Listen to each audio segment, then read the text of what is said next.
França no século XVII. Imagine perucas empoadas, palácios opulentos e monarquia absoluta. Esta era a época de Luís XIV, o autoproclamado Rei Sol. Ele era conhecido por sua corte luxuosa e seu controle férreo sobre o poder. O reinado de Luís XIV foi uma época de grande transformação para a França. Um período de crescimento econômico, expansão militar e florescimento cultural. Mas também foi uma época de hierarquias sociais rígidas e tensões religiosas. E no meio disso tudo estava Molière, um dramaturgo com uma inteligência afiada e uma pena ainda mais afiada. Molière nasceu Jean-Baptiste Poquelin, mas adotou o nome artístico Molière para evitar envergonhar sua família. Bela jogada, cara. Molière era um observador atento da natureza humana e suas peças eram cheias de sátira e comentário social.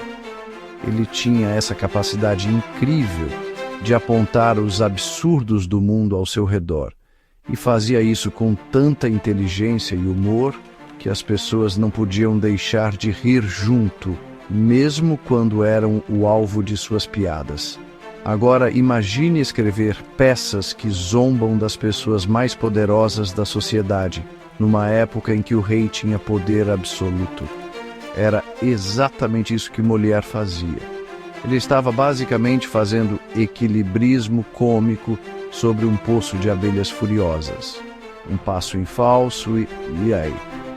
E vamos apenas dizer que Luís XIV não era conhecido por seu senso de humor quando se tratava de críticas. Mas a questão com Molière é a seguinte: ele era um gênio. Ele sabia como ultrapassar os limites o suficiente sem ser decapitado. Ele usava o humor e a sátira como armas para expor a hipocrisia e a corrupção de seu tempo. E, nossa, havia muito o que expor. A França do século XVII não era só vestidos chiques e perucas empoadas. Sob a superfície glamourosa, havia uma luta pelo poder em andamento. De um lado, você tinha o dinheiro antigo, o privilégio herdado da nobreza. Eles estavam se sentindo um pouco ameaçados, sabe? Porque do outro lado, uma nova classe estava emergindo, a burguesia. Eram comerciantes, advogados e empresários que estavam começando a acumular riqueza e influência. Luís XIV, espertinho como era, percebeu que podia usar isso a seu favor.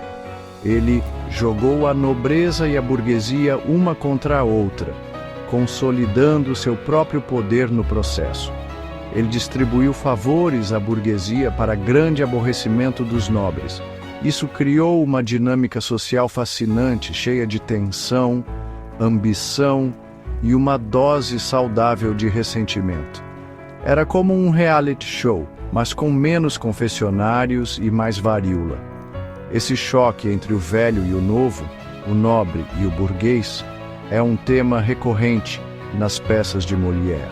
Ele entendia que essa luta pelo poder estava mudando a própria estrutura da sociedade francesa.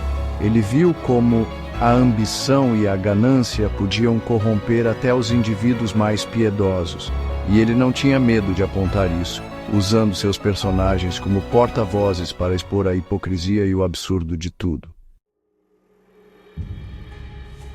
E isso nos leva a Tartufo, uma das peças mais celebradas e controversas de Molière.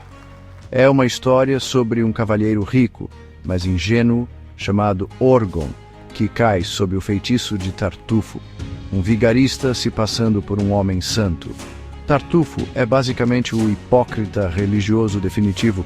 Ele se insinua na casa de Orgon e passa a explorar a confiança de Orgon para seu próprio ganho pessoal.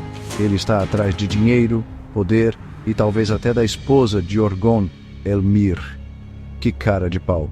Tartufo é um mestre da manipulação.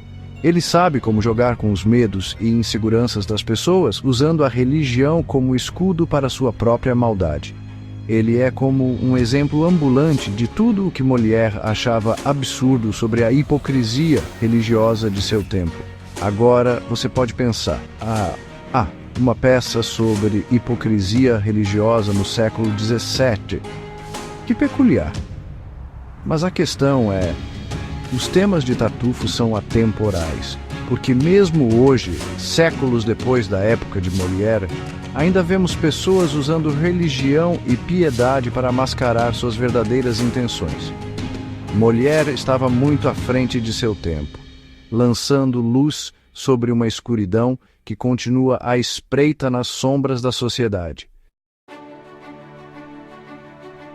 Seção 4. A arte da sátira, a arma de Molière contra os males da sociedade. Então, como Molière conseguia criticar os membros mais poderosos da sociedade? 2 palavras: sátira mordaz.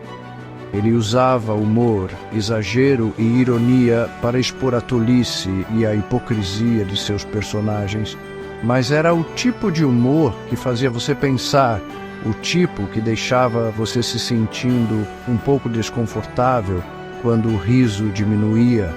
A sátira de Molière não era apenas sobre fazer rir, embora ele certamente tenha conseguido muitas risadas. Era sobre segurar um espelho para a sociedade e dizer: olhem para vocês mesmos, olhem para as coisas ridículas que vocês fazem e as crenças absurdas às quais se apegam. Ele era como aquele amigo que te chama na chincha, mas faz isso de um jeito que te faz rir de si mesmo.